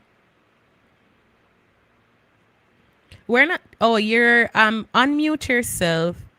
You're muted. Oh, are you hearing me now? Great, loud and clear. Okay, awesome. So I was saying, good day, everybody. Thanks, Peter Gay, for having me and giving me this opportunity to share my story. Because, like you say, it's important that persons are able to share, you know, their truth. And in sharing my truth, the platform is also, or the gates are open for the other party to also share their truth. Because their truth may, you know, some persons will say may be different from what mine is. But I'm sharing from my perspective, I'm sharing from my own experience. So as you would have rightfully said, we have a son who was born in 2015. He is 11 years old, a very brilliant boy, if I must say so myself. The relationship would have, been deteriorating for a little while because throughout the entire relationship, my son's father, he has been a cheater. That's just, where it is. And as it relates to his position, we were together before he would have joined the Jamaica Defense Force. Now, going further into the relationship, as I said, he was a cheater, so there was always that there. And it was as though things just kept getting worse. So what had happened was that he would have stepped outside the relationship again. I would have found this out, without having to go search for information. Information would have come to me and I would have found out that he was messing with a married woman. And this person as well is somebody who is quote unquote famous in the sense that they are known and they're a public figure as well. This person was also married to a minister of religion who is also a very known personnel. So that would have happened. I would have found out about that. In the background, he was telling me one thing, but on the other end of it, he was probably telling her something else. You know how men are.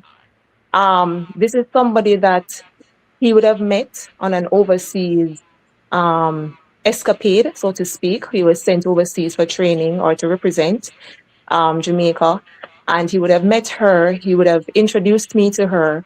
So this was somebody that I knew, I felt that I knew to an extent. So when I found, what I found, I would have gone to her as somebody that I've met and stuff like that, and asked what's happening. And she would have shared that, oh, it's nothing, we're just friends. But then this is friends. She's keeping tabs on him. They're talking 4 a.m. in the morning. He is not coming home as often as he used to. He would rather stay on base rather than come home to us. So all of that happened. Things went haywire. I tried, working it out for 5 months straight because we had a child together. And that was important for me, very, very important. I grew up in a single parent household. I grew up with my mom. My dad wasn't in the picture either. And I've always been of the idea that I want my child to have his dad in his life. We started a family, we were going good and all of that. So I was also fighting for that. So I must say that as well, because it's not a case where, everything was just thrown out the door just like that. There was a fight. And as with most men, the ego is always at the forefront. So I think that's what would have happened, at that point. So I finally gave up on the relationship. I stopped trying to fix it, and I zoomed in on my son. Zoomed in on my son, meaning I was trying to co-parent with his father. And it has just been chaotic. From 2016 up to this point, his mindset has always been, if you have the child, then you take up care of the child 100%. And I don't see how that makes sense, because when the child was being made, I didn't make the child by myself. No, Michelle, while you're telling us the story, I think it is important for us to understand, listeners and viewers, that this is a man who has a certain kind of power. So you're talking about somebody who has influence, who has a certain kind of position. Tell us about his background a little bit in terms of who he is, so people can understand the type of person that you're dealing with. All right. So he has always been in love with military stuff. So from high school, he was in cadet. He went to Caribbean Maritime Institute, where he would have studied naval, I don't know the details of his studies, but he would have studied naval information. He would have done some associate degree in engineering as well. After he went on his, what they call it? Like he would have been sent to sea, right, for training for 6 months and all of that. And this was during our relationship. So I was there holding down the fort, so to speak. And after that deployment and coming back home, he would have enlisted in the Jamaica Defense Force. And though there were problems before, things just got worse since then. So he would have enlisted from, I think it was 2013. And then he had, climbed his way up the ladder, deservingly so, because he puts in his all into work. I must give him that. He's good at what he does. And he would have worked his way up. At present, he is a detachment officer for the Maritimes in the Army. He would have done his master's. So, he's in a position where he's able to do for our child. He is at the lieutenant senior grade level. Yes. He was also commissioned as a justice of the peace. And I think that is very important to note, because it's not just about not taking care of your son, but you're in a certain position where persons are looking up to you and persons are expecting, certain things of you based on the position that you're representing and based on what you're putting out there. So this story tonight is not just about me wanting him to just be there for my child, but as a civil servant myself, because I'm a teacher by profession, as a civil servant myself, I think it's important. We owe that to the position that we have taken up.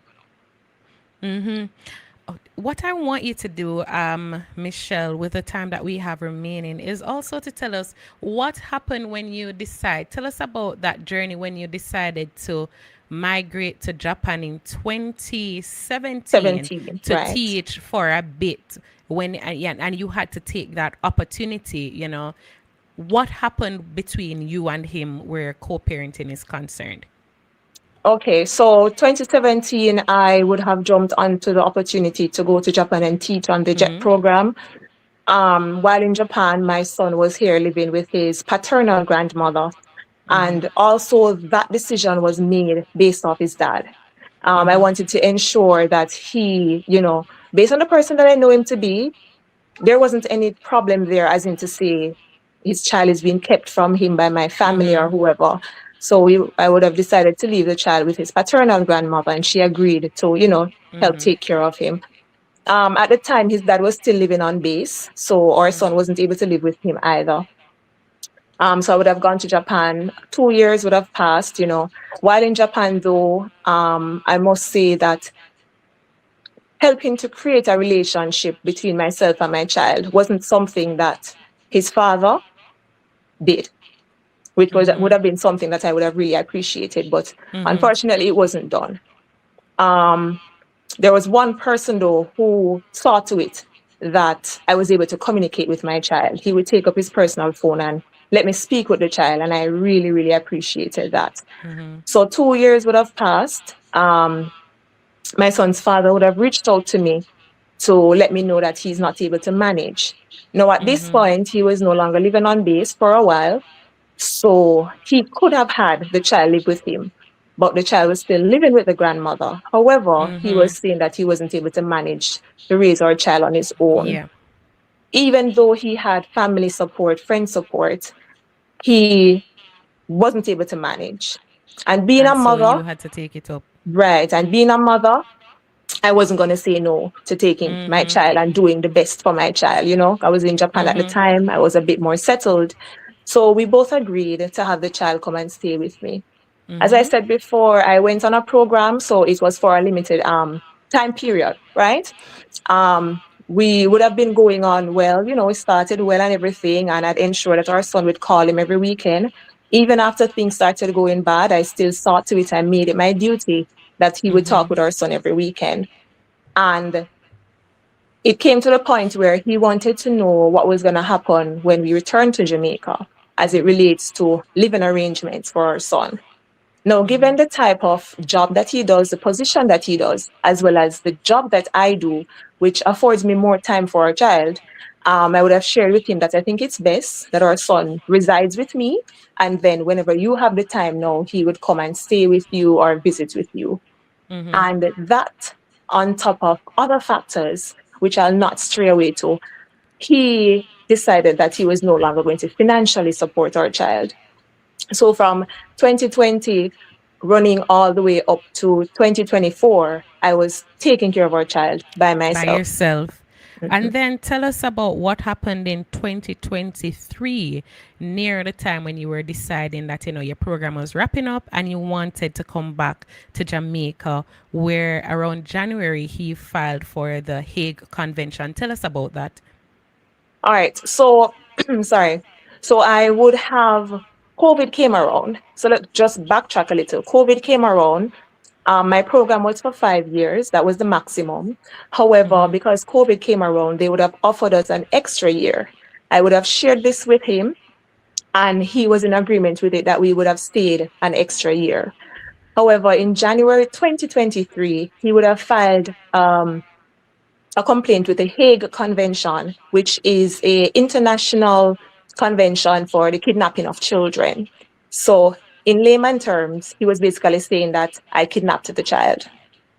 So he would have shared that I came to Jamaica, took the child, and that I told him that the child was never coming back to Jamaica, which wasn't true.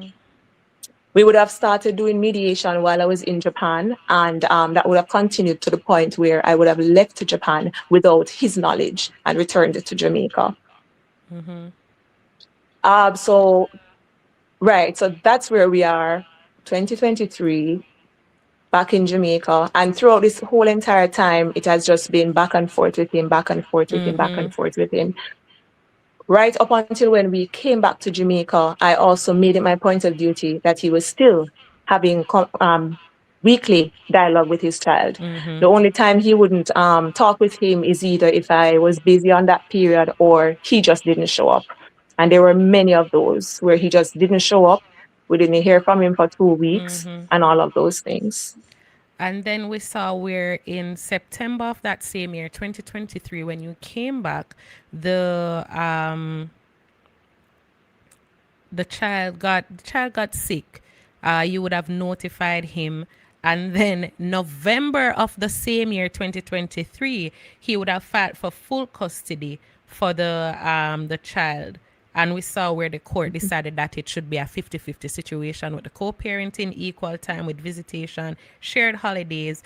Walk us through that journey and even what happened in 2024, where he was ordered to pay child support, and how that actually played out for you. Right. All right. So September, we would have found somewhere we would have settled in. My son was registered for school and we were starting life. Unfortunately, he would have fell ill and I had to rush him to the hospital, and he was diagnosed with an autoimmune disorder, which has to do with internal bleeding. So he can basically bleed out to death internally without, me knowing. So with that now, he has bruises on the skin without even being injured or hit anywhere. So this is a very serious ailment or a very serious condition that has to be monitored. So September, our son would have been in and out of hospital for the entire period, right into November. 2 months after our son, started this journey, his dad would have gone to file for sole custody. Now, with this sole custody, he was claiming that he had no contact with our child when we were in Japan. He wasn't able to talk with the child or anything. He didn't know where we were. So it was like we were just lost in the world, basically, based on how he had put it. So with court now, we would have gone to court and it would have been finalized where I would have primary custody of the child and he would have visitations and shared holidays.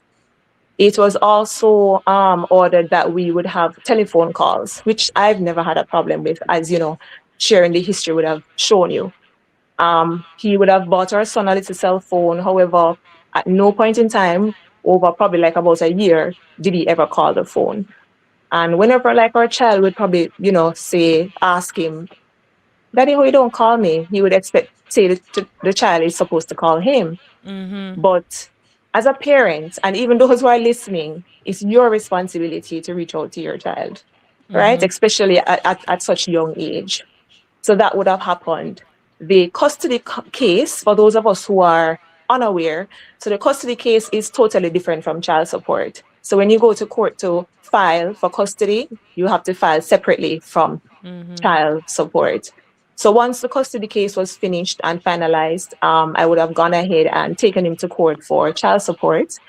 That was finalized in March 2024, where he was supposed to pay a certain amount for child support per month.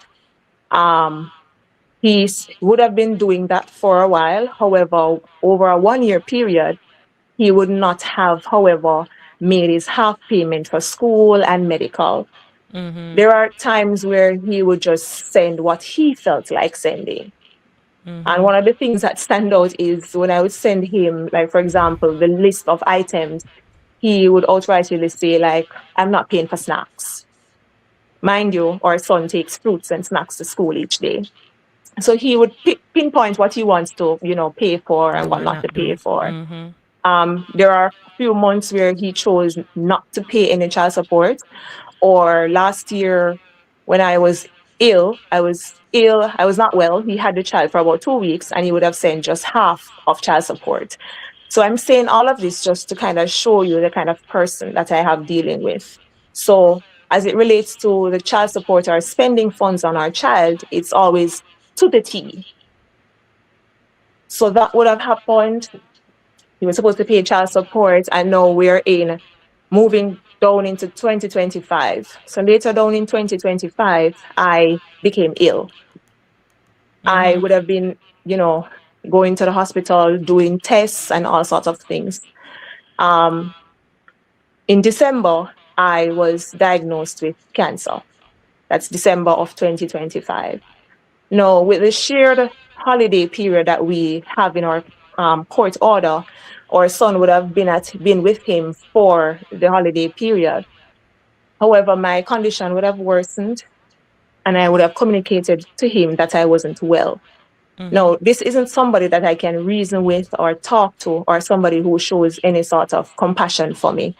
So I didn't share any details about, what was the main issue or the problem. So I would have told him that I'm not well and I'm not in a position to physically take care of our child.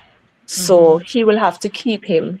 And this may go into a few months. He will have to probably try getting him into school as well. So that's how far I thought as it relates to our son being with him. So our son would have been with him starting from January, basically, forgetting the December holiday. So he would have been with him from January, so January, February, and up to March. Now, during this period, I was still going through my medical journey. I was hospitalized. I was doing tests on top of tests. So during this period, I would have not sent him any money for the child. Now, mind you, I didn't think or see this as an issue because, like I said, there are years that I had to do it alone. And it's only fair that if I'm not able to, as his dad, you should be able to step in and do what you can for your child. Now, in February, still in this year, so February 2026, he would have gone to court again to file to get primary custody. His thinking was he doesn't want to be in contempt of the court, and this is why he's going to file. But mind you, he has been in contempt of the court from the very day that the court order was made. So he has always been in contempt of the court. But these things only apply when it's to his benefit. We would have gone to court in April 2026, would have gone to court. I would have shared the situation with the judge. I would have expressed that I'm doing my treatment and I'm in a better position, right? I'm doing better and I'm doing all right. Our son, I would have asked for our son to come and stay with me for the Easter holiday. So school was on break and all of that because I was getting better and I was doing better as well.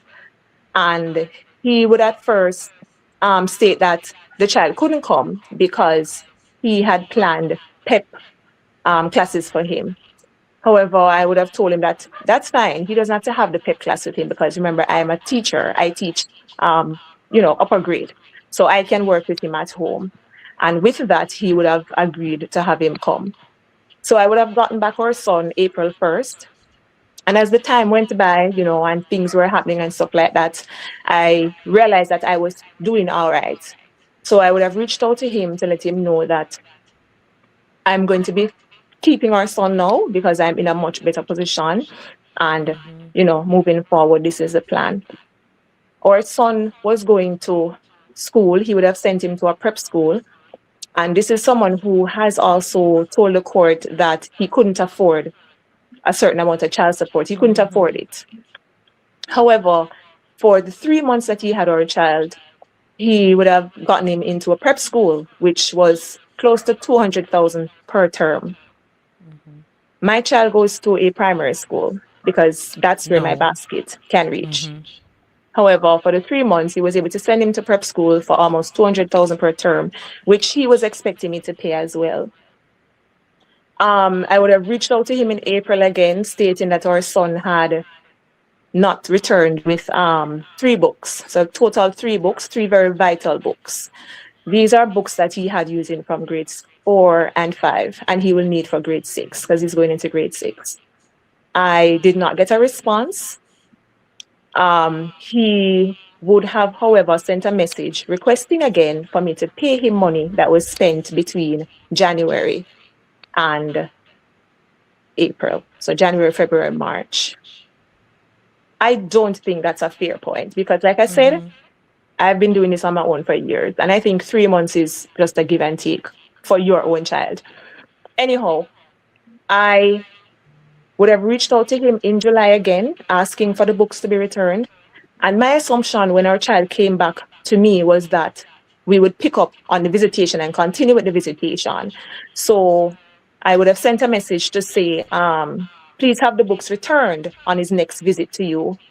As I said, no response, nothing. So as it is today, he has not seen nor spoken to his child since April 1st. Our child has a cell phone, which I would have bought as a gift last Christmas. He has our child's number. He has not called or anything. I have not heard from him. He has not made any sort of payments as it relates to child support or anything. And that's where we are today.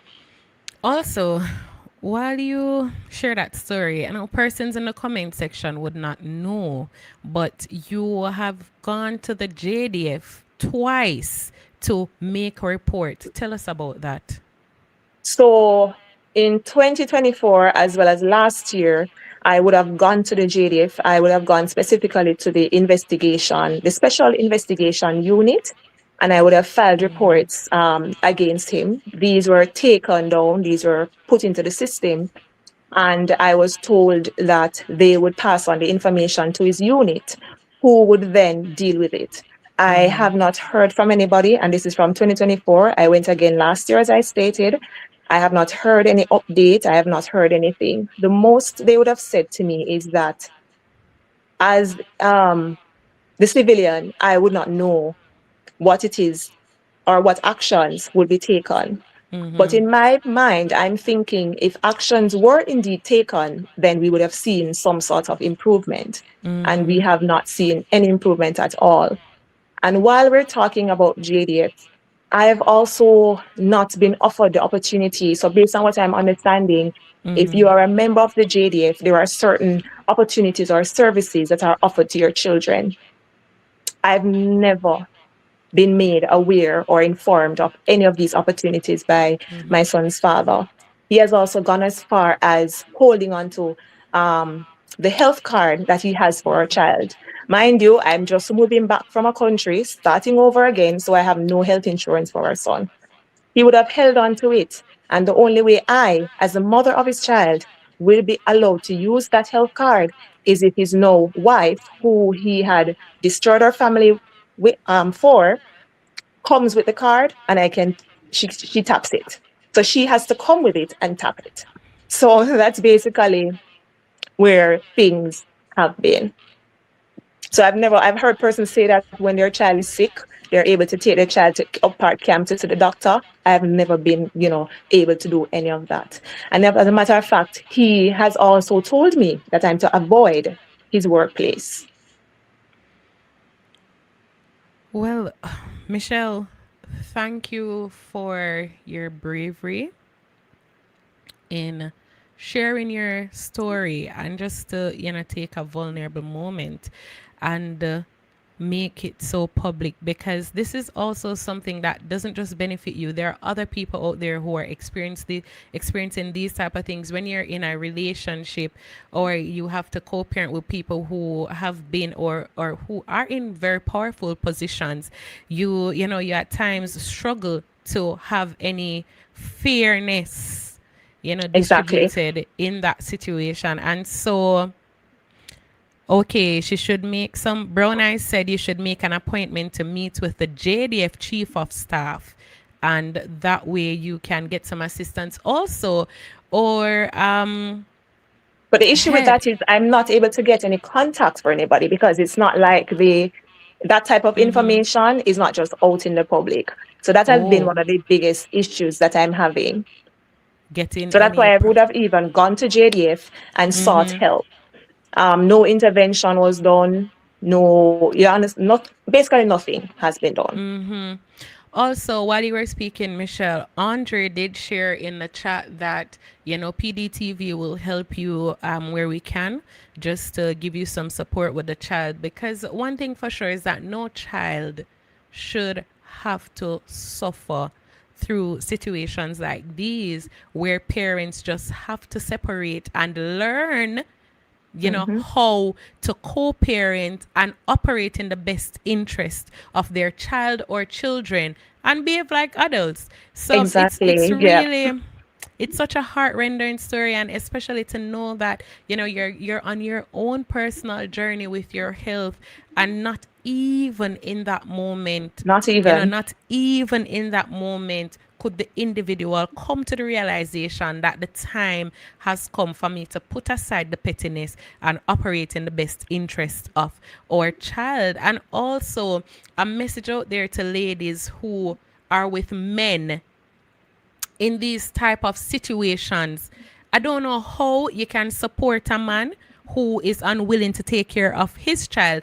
And also to note, the man lives with his stepchild. So the child of his now wife lives with them, but yet still you cannot play a role as a present father, a consistent father in the relationship. And oftentimes we hear stories where the woman don't want the child, want the father to have any connection with the child. This is a mother who is saying, I want you to be accessible to your child. I want your child to be accessible to you. I want you, despite the fact that we have not worked out, I would like for this to be a space where you can be a present dad, where you can play your role in a good way and support your child. But yet still, we're seeing a reluctance in what should be a good co-parenting relationship. And so ladies will have to do better. We cannot support men who act in this way. We have to call them out, whether it is our partner, whether it's our brother, whether it's our uncle,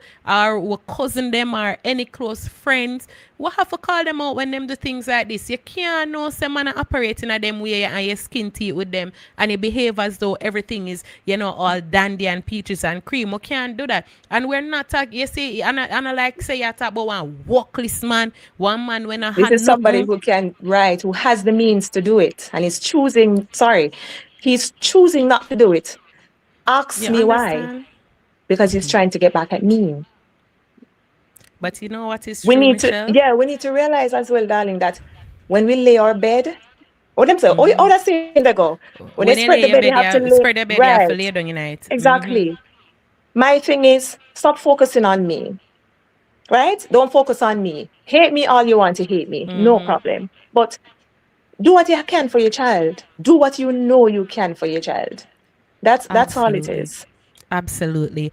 And again, Michelle, guys, yes, we're gone over the show time, but this is a story that we had to give Michelle the time to share, and so that to other mothers or even fathers who may be going through a situation like this can know that they're not alone, and you can feel brave enough to take action and to advocate and to make your voices heard and stand up to these people, adults who refuse to play their part whenever a child comes into the picture. We want to thank you for taking the time to share your story with us, and we want to thank you for just being brave enough to do this type of advocacy, I'll call it, because you are indeed Right. shedding light on the situation and just make people know that they're not alone. Right. Also, I want to wish you all the best on your journey. Thank you. I hope that you'll have a full recovery. I hope that you'll live to have a wonderful time with your child and to see him grow into a good man and a good Right. upstanding citizen. Don't give up the fight. We know that parenting isn't easy and that it's a journey that does not come with any manual or handbook that tells you how to navigate everything and the ebbs and flows. But you Right. are doing, from the story that you've shared and from what I've heard just speaking to you, you're doing an amazing job. Don't give up. Continue to Thank do you. what you're doing, and God will see you through it. Yes. Thank you so much for having me. And thanks to all the viewers for your, just being here is support for me. Your Yeah, presence is man. support for me. Yep. Yep. You're welcome. So take care, Michelle, and we'll All stay right. in touch. PDTV family will stay in touch with you. All right. Mhm. Thank you So so much, Peter Gay. yeah, man. Have yourself a good evening. All right. You Uh, too. Night, all right. night. Bye bye. All right, PDTV family. We've heard it there from Michelle. Guys, if you have any information in how we can help to get her greater support in advancing her case with JDF, if anybody from JDF is listening and know how she can really get through, let us know so we can provide her with the information, because it is important, especially when you think say you deal with some upstanding people in a society and them not doing what need for do. Yeah, we need to come together and bring them down. All right, so them know say yeah, the time is now for act right.